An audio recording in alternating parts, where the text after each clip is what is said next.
Greetings out there in YouTube land. This one is here. Your friends today are gone tomorrow. You know, and not always, but I'm saying I did one on this where I got hurt at a lot at this place. I worked last one. A few hits and that thing really messed me up. That was a lot of hurt for me, right? Got scars on my body.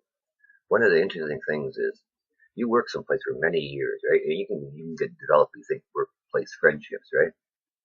Now, they treat you a little differently once you get hurt because it sets a bad example. They also see that and they start slowing down. The company don't like that, right? Because they want to increase production, not have workers worried about injuring themselves. So they keep raising the numbers. They don't care about the workers, right? And that's why people get hurt. Yeah? They don't care. Well, these people would sit, no matter where I sat in that break room, I could sit any spot I wanted to. Boom! I had a bunch of people around me wanting to play cards and stuff wherever I was. I fixed my own machine. I was better than the guys in die repair. I knew more about die repair equipment than they did. I worked at an aerospace company for a while. I have some skills, right? I don't like to brag on them. So other people got skills. I'm just good at several things, right? And here I am, they're there all the time. And the last one, took out my elbow on my right arm, right? I mean, I got a plate in my left shoulder. You need, come on, like, whoa, I got scars on my body. It's not cool, right? But the thing is, when you get hurt, right? I mean, before these people pick up the phone, talk to you like when you're at home, you give them a call. Hey, like, we're going out after work. So, oh yeah, no problem. And the thing is, after you lose your job, right? Because they said, hey, it took almost 2 years, a little over 2 years, right?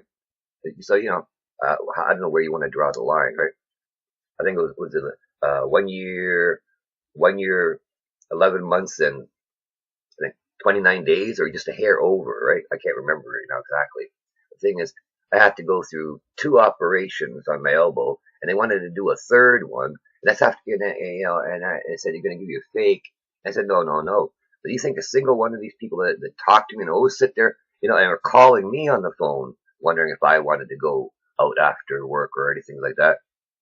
You try to call them, oh yeah, I'm busy, whatever, and they're always, I'm busy, whatever. And didn't take very long for me to figure out the time of day, right? But it's amazing because I did nothing wrong to these people. I was always friendly. People were coming up to me for advice because I always gave honest advice. And this is before Jesus was really moving in my life that, I wasn't giving them much attention, right?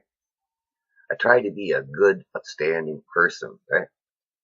I try not to hurt anybody, bother anybody, I don't want anybody around me that doesn't want to be around me. I'm not forcing anybody to anything. I never did, right?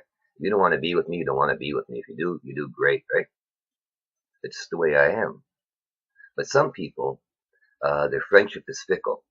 They're your friends today and they don't even know you tomorrow, or they're saying nasty things about you. They weren't really your friends. People use the word friend too loosely these days and they don't understand the meaning of it. If someone is there for you when you're in need and in trouble, that's your friend. If somebody's there when you've got nothing, that's your friend. If people are there when you got lots of stuff, they're never around when you don't, that's not your friend. So many of you walk that road, and you don't realize it. A lot of the people around you aren't your friends. They're just acquaintances, that you just use that word with. People use the word, oh, that's my friend there. They meet somebody, oh, that's my friend there. They don't even know the person and they call them a friend. Until you really know that person, how do you know if he's your friend or your enemy, right? Excuse me, bear with me. A lot of people don't understand this, right? There's a big difference between true friendship and an acquaintance. And a lot of people are finding out that the hard way, right? Pay attention to the words you use. You can either speak life out of your mouth or you can speak death. And God reminded me about that, about something I did between grade 4 and grade 5, where I spoke death out of my mouth instead of life. And I changed the destiny He had planned for a teacher who was supposed to learn from her mistakes. I just didn't know when to stop. I kept it up. So she quit. And she should have been a great teacher and learned from her mistakes. So I altered the destiny of a person with my mouth as a child. And God reminded me of that. And I felt shame for the very first time. Yeah? There's some things you gotta pay attention to. And I didn't know that as a child, right? And when God reminded me of that, yes, He forgave me of my sins, but I thought I was just a victim to a lot of my childhood. And then He showed me and made me realize that I created victims with my own mouth.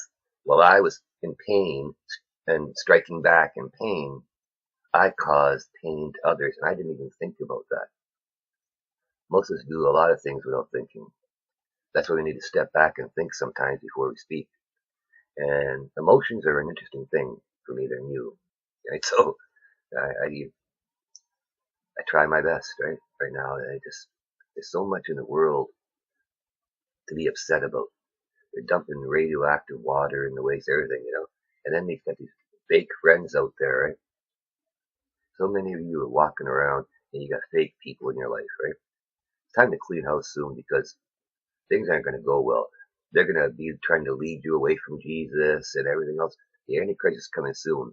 And where do you think these fake friends will be? And where do you think some of these fake friends are going to try to drag you? They're going to want to drag you to see the Antichrist. They're going to try and convince you that the Antichrist is Jesus. The wise among us, with eyes to see and have opened our Bibles and read, know that the Antichrist is coming first and not Jesus. But the foolish don't. Do you have foolish friends? Are they really your friends? Will they turn you in? Will they drag you there? Will they report you? But this person's crazy. They didn't think you're Jesus. Probably. Be careful who you call a friend, because many of them out there aren't. They're wolves in sheep clothing with venomous fangs dripping, just waiting for you to turn you back around. Not all are like that, sadly, but many are. Just a thought as you go through your day.